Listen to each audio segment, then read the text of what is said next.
ng ano na malakas na katawan, no? Malakas na like for example, pag sinabi pag sinabi natin na move on na agad tayo. Huwag tayo puro desisyon sa buhay natin na hindi pa naman natin kayang gawin. 'Di ba? For example, ikaw, nag-break kayo ng jowa mo. Tapos suddenly kinabukasan, sinabi mo sa mga kaibigan mo, sa mga kaibigan mo, anything, sa mga parents mo, anything, sa mga tao, sabi mo sa kanila, oh, move on na ako, I'm going to move on. Pero ang tanong, kaya mo na ba mag-move on? Kaya mo na ba? Huwag puro salita, dapat kaya mong gawin. Pagdating sa mga move on, dapat kaya natin. Hindi yung puro salita lang, puro salita-salita lang, pero anong ginawa? Yung umiyak. Sabi daw naka-move on na daw. Kasi nga puro sila bibig, hindi nila ginagamit yung utak nila. Sigurado ka na ba na kaya mo na mag-move on? Dahil ba sa sobrang galit mo, kaya sinabi mo yan? Dapat muna natin pag-isipan, dapat magkaroon muna tayo ng plano kung paano maka-move on. Paano nga ba? Diba? Paano nga? Kaya nga pumunta tayo sa Roblox. Paano po kapag BFF premium mo tapos kinabukasan din na kayo nag-usap? For me, nasa sayo na yun. Kung hindi kayo mag-usap, di wag kayo mag-usap. Okay, yun lang naman. Wala naman, ano lang naman yan eh, BFF mo naman yan eh, best friend mo naman yan. Ano ba ang halaga ng best friend? Sa ngayon, sa bagong generation ng buhay, ang mga BFF ngayon, puro mga backstabber, no? Puro backstabber ngayon, 'di ba? Puro backstabber ang mga BFF ngayon. Sabi mo, like you said, BFF.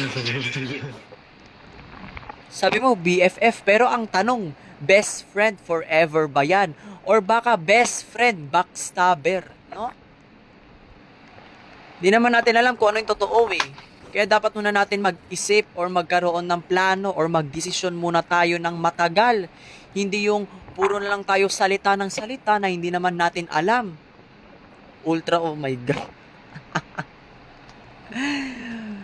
I mean, sa tingin mo, BFF mo ba talaga siya? Kasi for me, sa mga tao ngayon, just in new generation, madaming mga traidor ngayon, 'di ba? Daming mga traidor ngayon. Sobrang daming traidor ngayon. Hindi po tawagan nga dati baby ay baby walang ganyan.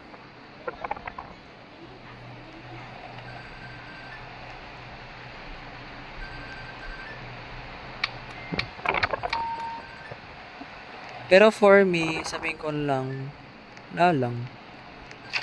Oy, si Shark. Andito na si Shark. Hello, kamusta na? Yo! Kamusta ka na? Move on? Naka-move on ka na? Okay lang. Very good. Miss ko na siya. Ang tanong, miss ka na ba niya? Sige, by the way, Shark, kamusta na? Oh, very good. Very good, naka-move on ka na. Sakit mo ang tanong, mahal ka ba niya? Meron ba siyang paki sa'yo? Katulad ng minahal mo siya. Ang tanong, mahal mo nga siya, pero ang tanong, mahal ka ba niya? Ang tanong, mahal ka ba niya? May paki ba siya sa'yo? Katulad mo, may paki ka sa kanya. May paki ka sa jowa mo. Ang tanong, yung jowa mo ba may paki? Visit ka talaga, Shark. Ano?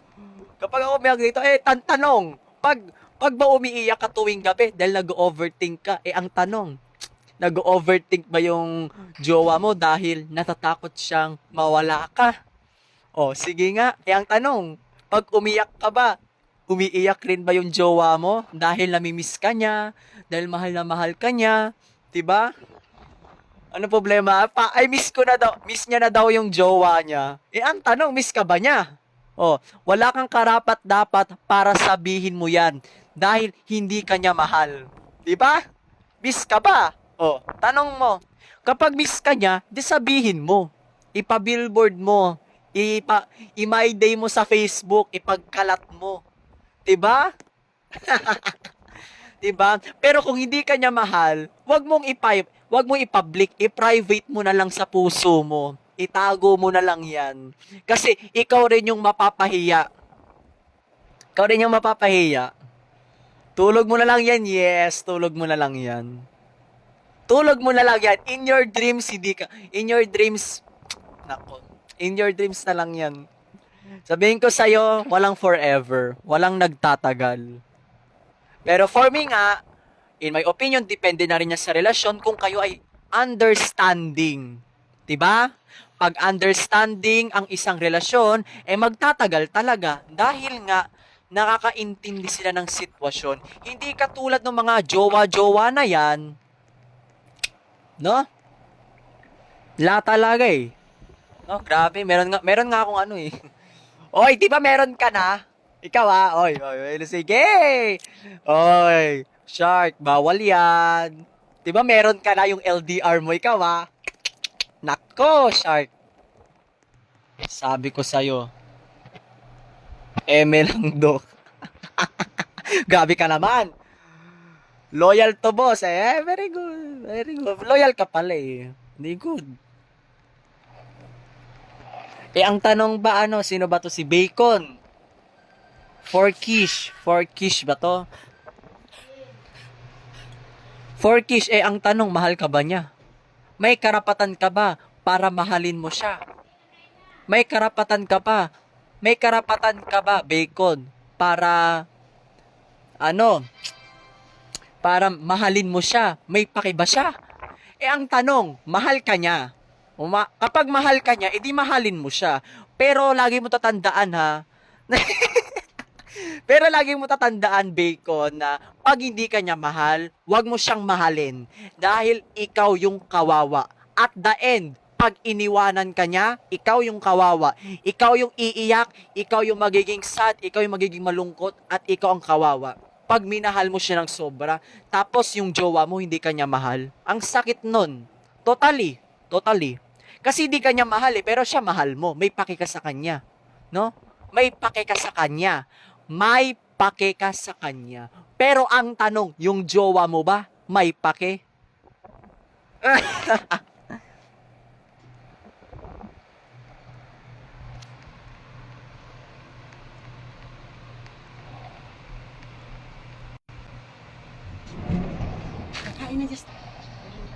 Okay lang, Dok. Meron pa akong 4. Oy! 4! Ay!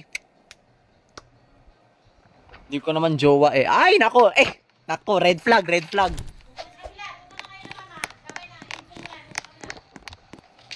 flag!